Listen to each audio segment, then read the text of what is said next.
All right, for real, this time we're going to start a series of reports where we check in with some of the most hotly contested swing states where this presidential race is going to be decided. And tonight we're joined by Fox 10 Phoenix anchor Ellen McNamara, all the way from Phoenix. Ellen McNamara, good to have you. Thanks for joining us. Yeah, good to see you. Absolutely. And so by all indications, Kamala Harris has improved upon Joe Biden's poll numbers since she entered the race, where she's polling slightly ahead. What does that look like in your reporting and on the ground?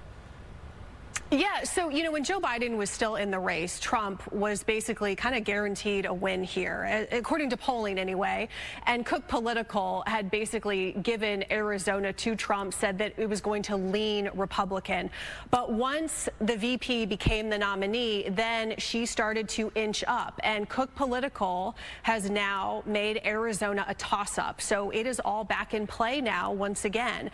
Now, Trump is leading just by a little bit. It's neck and neck, but it is within the margin of error right now. So yes, I mean, this is going to be a battleground state. We had J.D. Vance here just last week. We have Tim Walz here today. We have Donald Trump in Tucson on Thursday. So both campaigns know how important our state is to win this election. Certainly going to be a heavily trafficked state by both campaigns from now until November.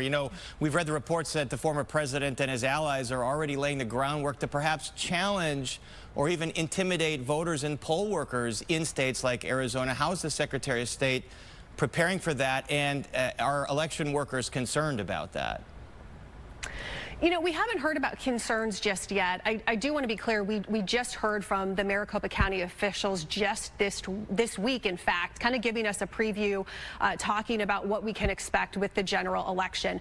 And those officials have always worked very closely with the Maricopa County Sheriff's Office. We are the 4th largest county in the country.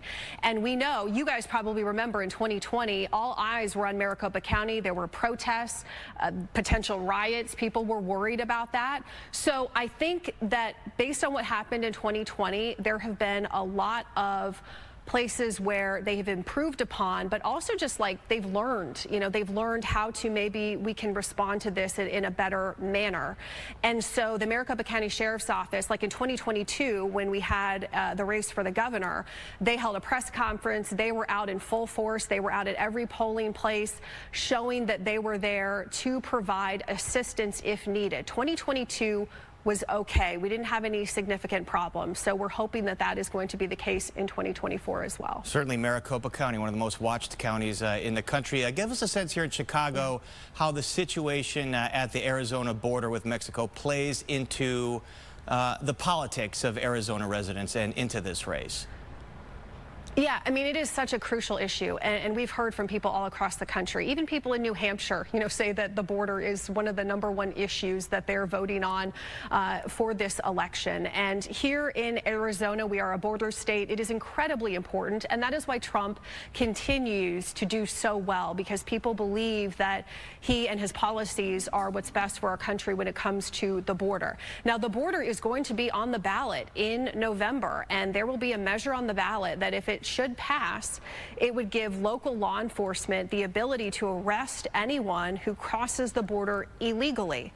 It would basically give them federal power to do so. So that will be on the ballot. Abortion will also be on the ballot too. So we don't know, those might cancel each other out. We're not sure, but abortion will be on the ballot. And if that should pass, then it would enshrine abortion rights into our state constitution, and it would allow a woman to have an abortion up to fetal viability, which that generally speaking is about 24 weeks. So those two issues we're watching very, very closely.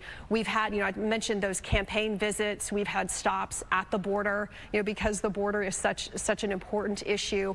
But when I was talking about Donald Trump and how voters do believe that he's the guy to solve our border problems,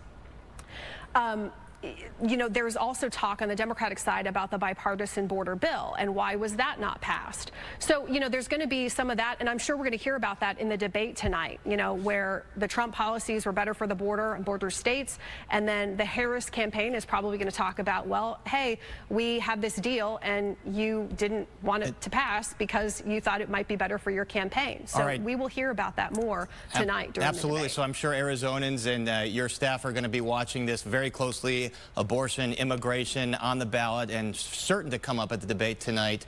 Our thanks to Ellen McNamara at Fox 10 Phoenix. Thank you so much. And be sure to catch our debate special, a special Paris on Politics. That's tonight starting at 7 p.m. with exclusive local coverage of all things debate tonight. We'll do a pregame at 7 o'clock, then we'll air the debate, and then we'll have a wrap-up right afterwards before the late local news. And now, Scott and Sylvia, we go back to you.